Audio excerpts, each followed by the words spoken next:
Okay, hello everyone. Welcome to today's info session on the updates to the professional standards for teachers and the candidate assessment of performance. My name is Kenzie Chin. I'm the coordinator of educator preparation here at DESE. And this session is specifically aimed toward program supervisors who are working directly with candidates and supervising practitioners on CAP.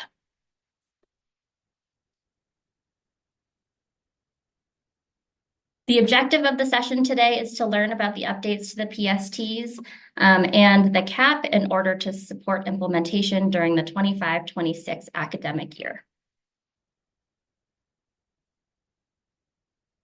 The topics that we'll cover today will start really pretty basic. What are the PSTs and CAP? An overview of the updates to the PSTs and the essential elements, an overview of the updated CAP process, what data submission is going to look like for the updated CAP in school year 25, which is this year. An overview of the plan for implementation supports, just very briefly, and a Q&A at the very end. So these are our beliefs. We like to start off all of our meetings with these beliefs just to really sort of level set on expectations and sort of show you where our heart and our work is coming from. So we believe all students can thrive. We believe all students deserve access to effective educators. We believe through strong preparation, all educators can be effective on day one. We believe all educators must support each and every student in their care. We believe students are best supported when families, communities, and educators work together. We believe DESE, sponsoring organizations, and PK-12 schools and districts will need to take action to disrupt inequities. And we believe DESE, sponsoring organizations, and PK-12 schools and districts will need to partner to build an education system that lives up to these beliefs.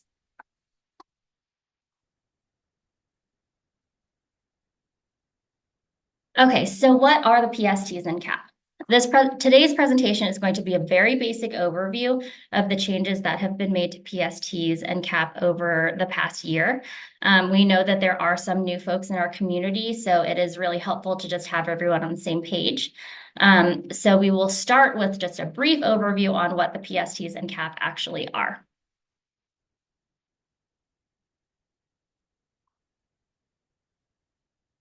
So these changes fit in well with our mission to improve alignment within our guidance at DESE around what it means to have effective practice.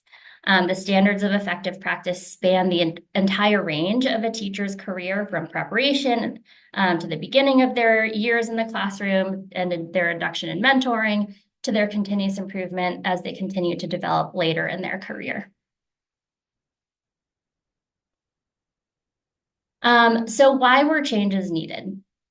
So if we rewind a little bit, like I talked about, the PSTs and CAP are deeply connected and interwoven with the standards of effective practice, which also inform things like the model rubrics, which guide educator evaluation. Input from a number of stakeholder groups, including educators, students, family members, district leaders, unions, advisory groups, over the past few years made it very clear that the standards of effective practice, including the model rubrics that were used for educator evaluation for in-service teachers, were in need of revision in order to center equity throughout.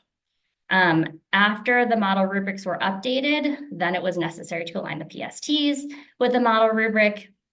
And then because CAP and essential elements are a subset of the PSTs, updates to CAP were needed as well. And we needed to update CAP specifically because of the updates to the PSTs.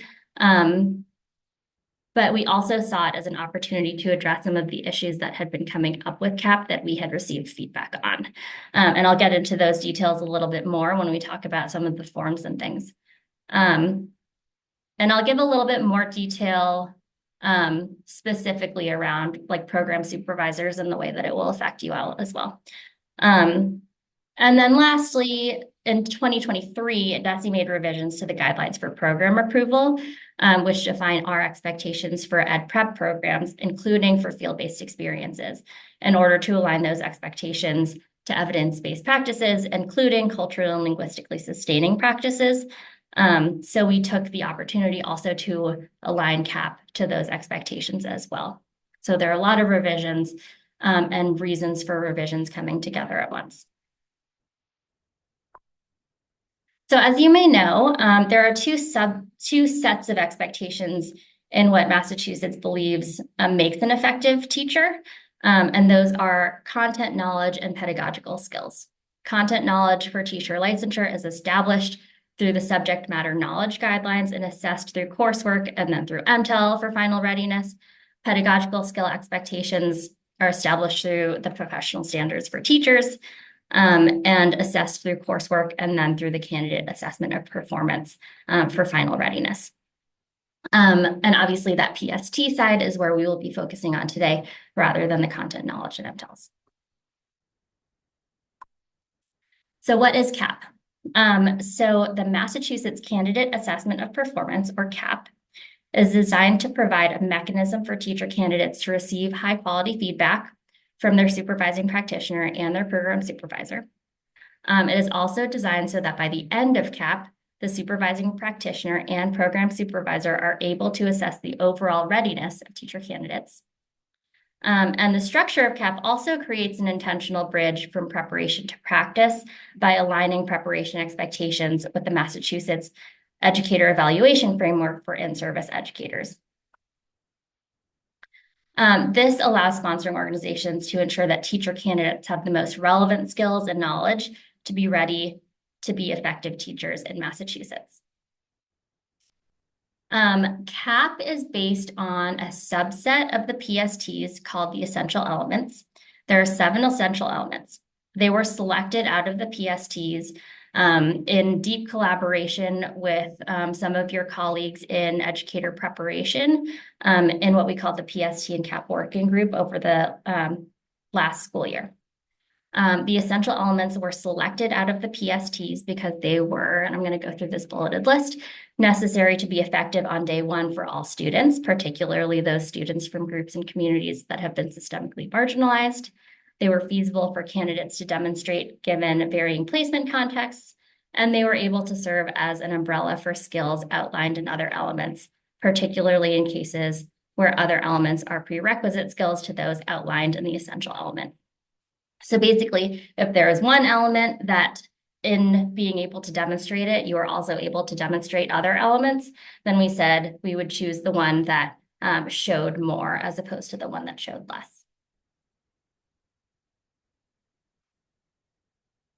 Okay, so now I'm going to launch into the actual updates that were made to the PSTs and CAP. More on CAP because the PST document is pretty extensive, and I won't go into all of the specifics that were made to the PSTs, especially given the audience today, but I'll talk about some of the themes of the changes that were made. So the goals for the PST and CAP updates were to align the PSTs and CAP with the standards of effective practice, like we talked about earlier, to identify differentiated levels of practice that aligned with input from the field and research on the development of culturally and linguistically sustaining practices in novice educators, to ensure that CAP is meaningful across settings, and balance CAP requirements against flexibilities to allow for meaningful implementation, and to support sponsoring organizations to prepare candidates to be ready to well serve all students, especially those from systemically marginalized groups and communities as novice educators.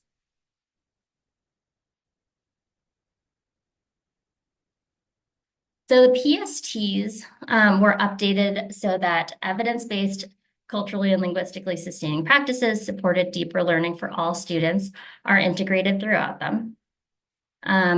Practice levels are differentiated by element and not by indicator. So that was a change from the previous one where they were differentiated by indicator. And there are updated definitions for introduce, practice, and demonstrate to better clarify both the connections across levels of practice and the distinct expectations for elements at each level. And then just as an FYI, I don't think there's probably much overlap between like the actual people in this audience and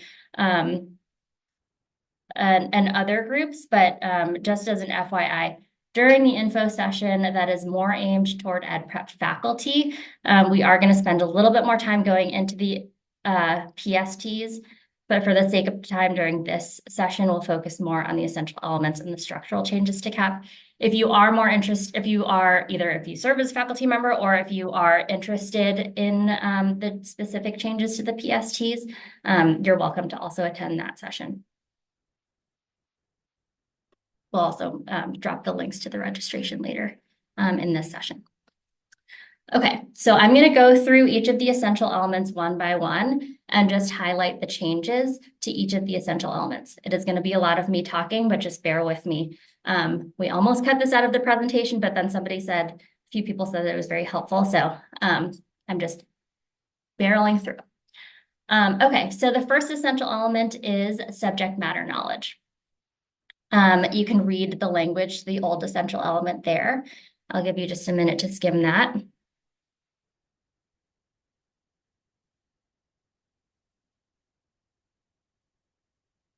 And then the new essential element reads demonstrate, and then obviously they all start with, they're about the candidate.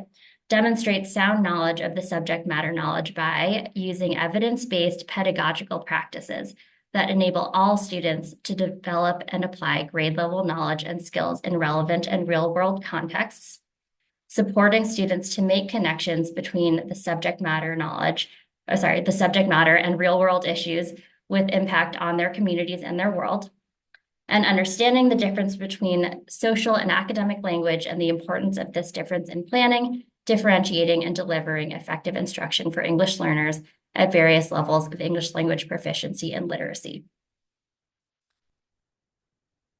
I'll just pause there for a minute.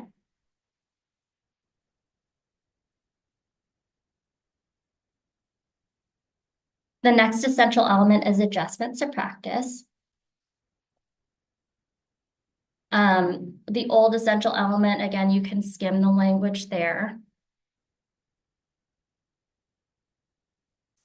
The new essential element reads, uses analysis and conclusions from a wide range of assessment data and feedback from colleagues, students, and families to adjust practice and implement differentiated and scaffolded supports for improved and more equitable student learning outcomes.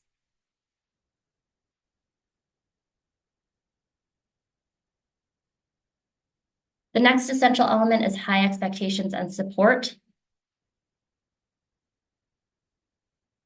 The new essential element reads, supports all students to meet or exceed high expectations for grade-appropriate, standards-aligned learning, produce high-quality work, and develop self-awareness and skills for independent learning by, and these should all be highlighted orange, but I didn't want to overwhelm you, using evidence-based, culturally and linguistically sustaining instructional practices to provide equitable opportunities for grade-level learning, providing flexible and responsive supports, scaffolds, and tools to meet students' needs, communicating clear criteria for success, for example, models, rubrics, exemplars, and reinforcing perseverance and effort with challenging content and tasks.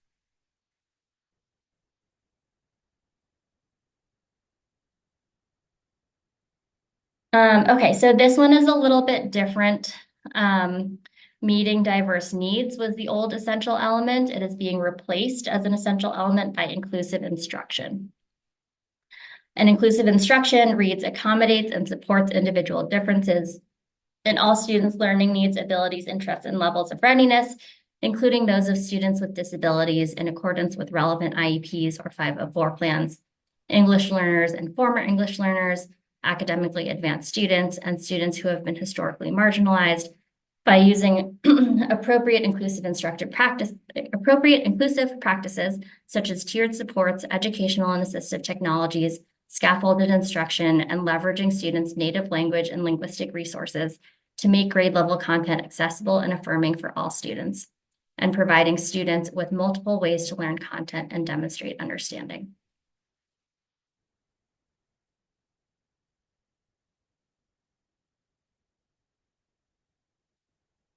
The next essential element is a safe learning environment.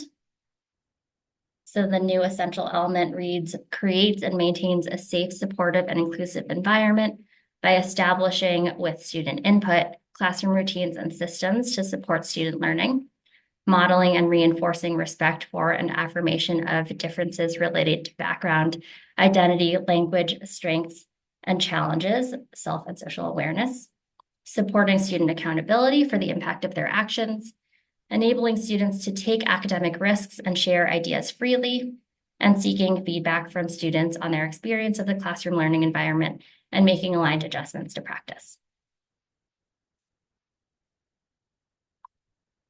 I'm going to pause on this essential element for just a moment because it's slightly different than the other ones.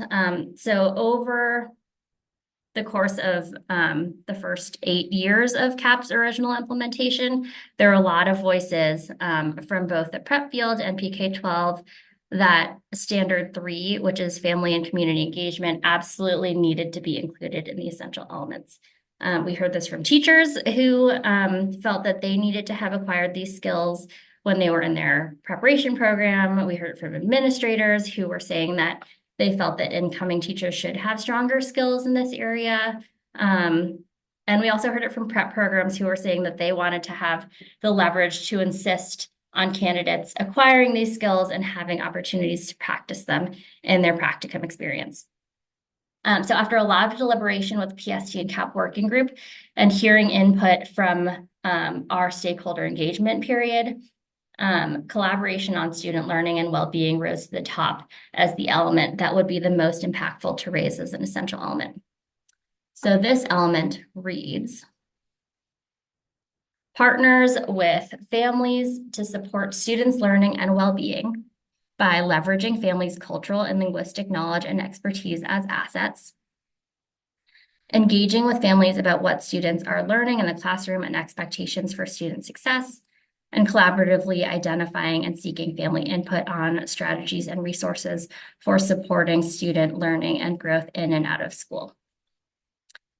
We are very excited about this being an essential element, and we're actually going to be co-hosting a drop-in session with the National Association for Family, School, and Community Engagement, or NAFSCE, on what it might look like to meet this expectation. That will be on December 5th from 10 to 11, and the link is going to be dropped in the chat in just a moment. So please do register for that session. We're really excited for it.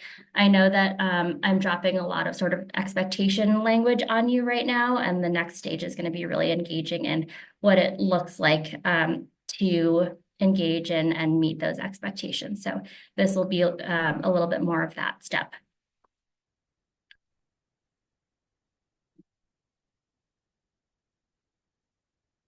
Okay, the next essential element isn't totally new, reflective practice.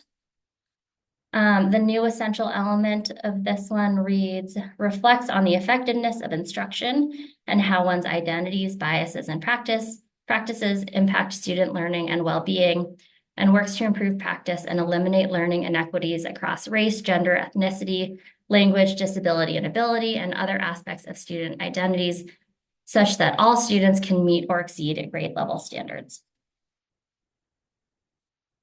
So those are the new essential elements. That was a lot. But we are going to breeze through. All of that information and all of the new all of the new essential elements are in our guidelines. So you can, I could see a situation where engaging with the old essential elements versus the new essential elements would be a really great learning opportunity to just really think through what those changes mean. Obviously, this is not the platform for it, but we would love for that work to be happening. At this point, we're going to talk through the updates to the CAP process. There were a few significant changes to the CAP process, which include evidence collection, the potential for virtual observations, updates to the CAP form, and updates to the observation form. So we will go through them one by one. Okay, so one of the more significant updates to the CAP process is that evidence collection is now much more flexible than it used to be. So as you know, in CAP, there are 5 categories of evidence and 7 essential elements that we just talked about. So the 5 categories of evidence are observations, a measure of student learning, student feedback, professional practice goal, and candidate artifacts. In the updated guidelines, 3 of the essential elements, which are subject matter knowledge, high expectations and support, and safe learning environment, have to be observed at each observation.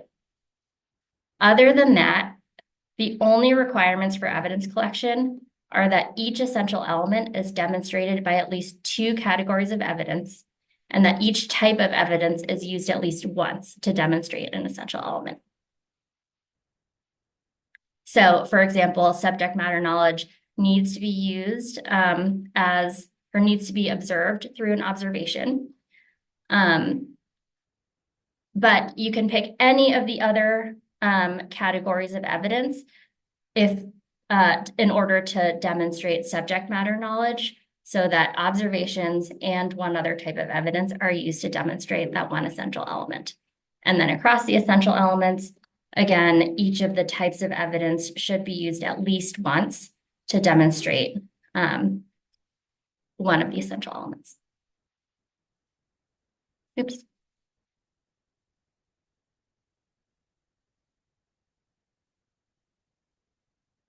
Okay. Another update is the allowance for virtual observations under certain conditions.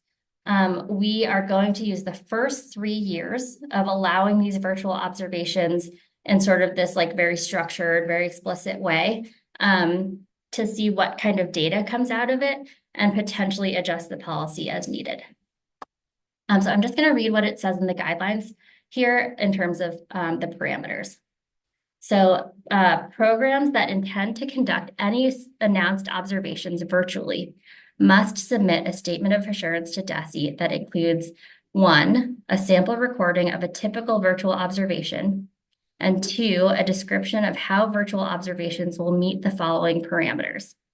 And the parameters are: the teacher candidate is audible as appropriate and visible throughout the observation. Students are audible as appropriate and visible when participating in full class activities. Students working independently or in groups are visible during relevant portions of the observation. Student work from individual or group activities is visible during relevant portions of the observation. And the recording reflects the full observation, and no components of instruction are cut or edited except as necessary to remove students without permission to be recorded. And then just as a note, that as appropriate in those first 2 bullets were really written in as a consideration to teachers of deaf and hard of hearing programs. However, if you do feel like your program also deserves to be exempted from that, you can let us know as well.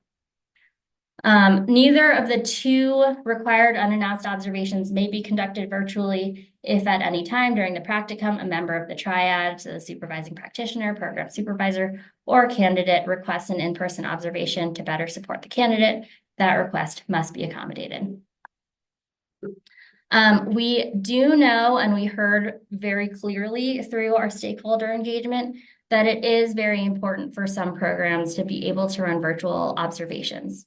If your program feels like you are able to meet all these parameters and virtual observations are necessary, or that there would be no negative effects of doing virtual observations as opposed to in-person observations, please do submit these materials to us. We would love to see more of what you would plan to do if you're able to meet these parameters. And then again, we will use the first 3 years as a data collection period and analyze the data during that time period to ensure that the standards are still being met regardless of the nature of the observations.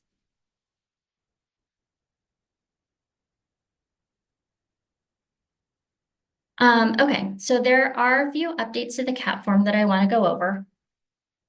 Actually, just this one update to the CAP form and then updates to the observation form.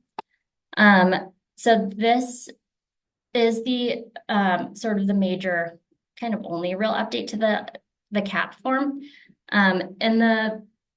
I think it's the second page, the top of the second page of the CAP form, there's a section that a representative of the sponsoring organization needs to complete.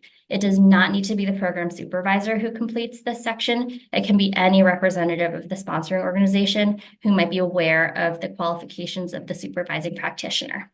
So that might be sort of a field-based experience coordinator or somebody who has determined that the supervising practitioner is fit to be a supervising practitioner. So in alignment with our 2023 program approval guidelines, we do expect these qualifications of supervising practitioners. If the sponsoring organization cannot find a supervising practitioner that meets these qualifications, we understand that there are definitely situations where there will happen. We just know, we have noted in the guidelines that it is the sponsoring organization's responsibility to directly support the candidate with additional resources or guidance to address those gaps. So this part of the form is just to ask that you attest, maybe not you specifically, but somebody at the sponsoring organization attests to the understanding of that responsibility.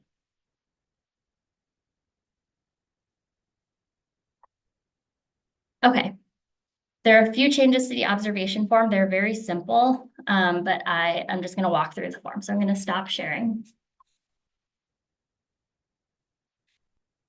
And then I will pull it up.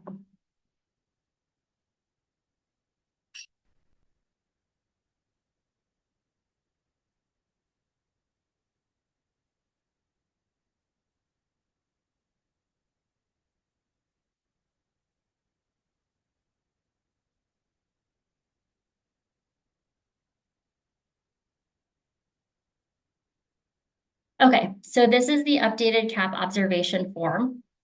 It is on the DESE website. You can download it in this Word document format.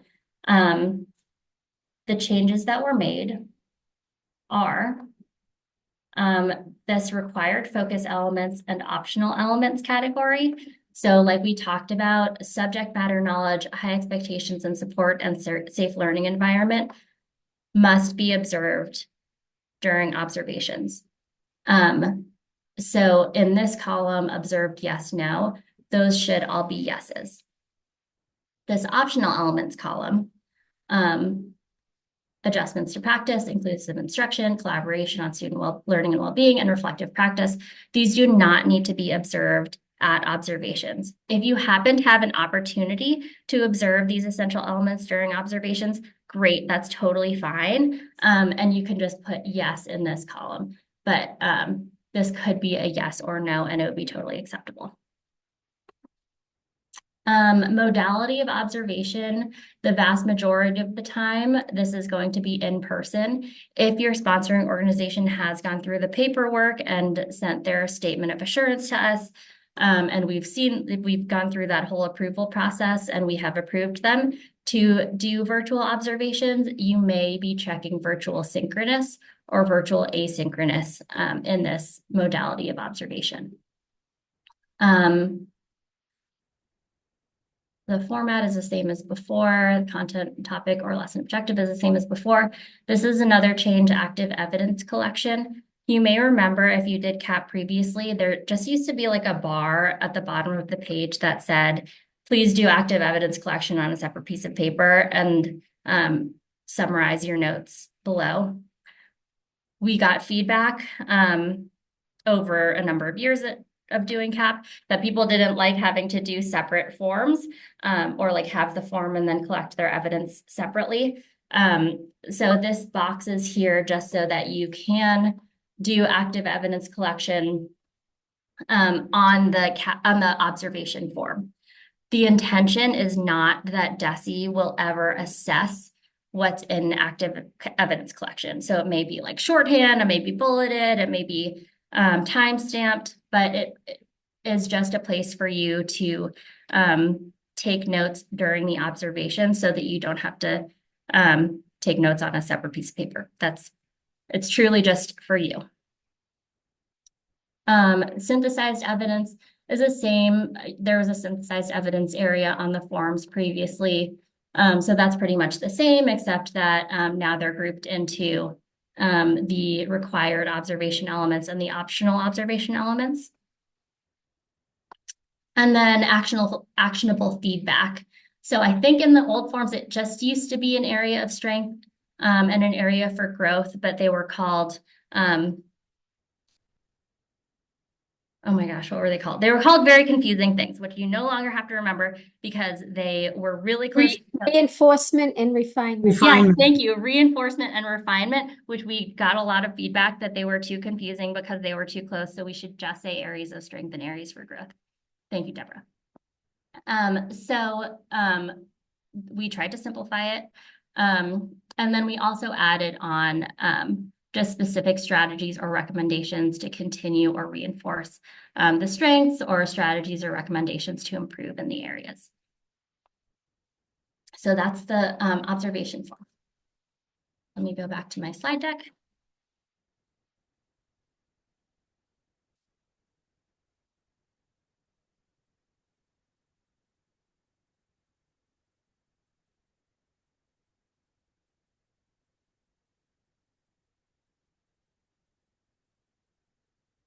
Okay. We talked about all of those. Okay, now we're on the section on data submission for the updated CAP in 24-25. Data submission, if you happen to be choosing, if your organization is choosing and you are involved in using the updated CAP with candidates during this school year, it is not required. But some organizations are choosing to do it either with a small group of students or with one program, or some of them are even choosing to do it with a larger group of candidates. So if you are doing that, we do still need to collect the data, and it is going to require a little bit of flexibility during this school year. So if you're using the updated CAP during this school year, and you're using the CAP online platform, which some of you do and some of you do not. So if you do use the CAP online platform during this school year, so if you're using these new essential elements, inclusive instruction and collaboration on student learning and well-being, you're going to enter them into the boxes for these different essential elements. So anything that you're entering for inclusive instruction, you're going to enter for well-structured units and lessons, and anything that you're entering for collaboration on student learning and well-being, you're going to enter for meeting diverse needs. There is a quick reference guide that we're going to drop into the chat that has all the information about how to do that. Some of you may know in the CAP online platform, there are also fields that are required, which are marked by bold text. If you are doing the new CAP and you are using the CAP online platform, just enter NA, because if you don't put anything, you won't be able to move forward in the form. So just put NA, and that will be totally fine. There are also organizations that are not using CAP online platform, and instead your sponsoring organization uses CAP data submission spreadsheets. This may not apply to all of you because you may or may not be entering that information yourselves. But for those spreadsheets, the same adjustment is going to need to be made. So inclusive instruction and collaboration and student learning and well-being will be entered into the columns in the spreadsheet for well-structured units and lessons and meeting diverse needs. So that is that. And again, all that information is in the quick reference guide. Okay, next stages of implementation support this year are going to be that we will have a couple more quick reference guides and the new CAP handbook, which we are anticipating to be released by the end of this month. We have the family and community engagement drop-in session, which I mentioned, with NAFSC on December 5th. We're planning to make intro videos for CAP and PSTs for candidates and for supervising practitioners. So that will just be like very basic information about what CAP is and how to engage with CAP. Those we're expecting to release by the end of November. We are going to have a mini community of practice for sponsoring organization personnel who are in a sponsoring organization or who represent a sponsoring organization who is doing a more large scale implementation so that they are able to problem solve and collaborate together on anything that is coming up. There are going to be communities of practice that will do engagement with each of the, so there are 7 essential elements and 3 communities of practice. Each of the communities of practice will be taking 2 to 3 of the essential elements and compiling and refining examples of evidence that could be used to demonstrate those essential elements. And then those will be posted on our website and what we're calling the CAP Resource Hub. And that will be, the communities of practice will take place in the spring, January to April. And then the Resource Hub is going to be done by an external vendor, but it will be, so it'll be at the end of the fiscal year in June. And then drop-in sessions are going to be sort of similar to that family and community engagement drop-in session for topics that have had a lot of interest and potentially a lot of questions, where we can give more information about how we're thinking about some of those topics. So those will be in March and April. And then, like I talked about, the Library of Examples, aka the Resource Hub, in June. And then we know that supervising practitioner training has been something that folks have been really asking for a long time. We are really wanting to think very carefully about supervising practitioner. We do feel very strongly that there needs to be additional supervising practitioner training, potentially coming from DESE. We think that this would align well with some of the registered teacher apprenticeship work that DESE is putting into action now. So those 2 initiatives will probably be aligned in their timing. So we don't know about when that will come out, but we do expect it to be a project that we're working on very soon. And then just expectations. This probably doesn't apply to this group, but we are expecting sponsoring organizations to submit their implementation plans for CAP and PSTs by October 18th. This school year 25 will be used for preparation for full implementation. And then next school year is when we're expecting that full implementation is being carried out. Okay, so that is the end of our presentation. If you are joining us online, thank you very much. And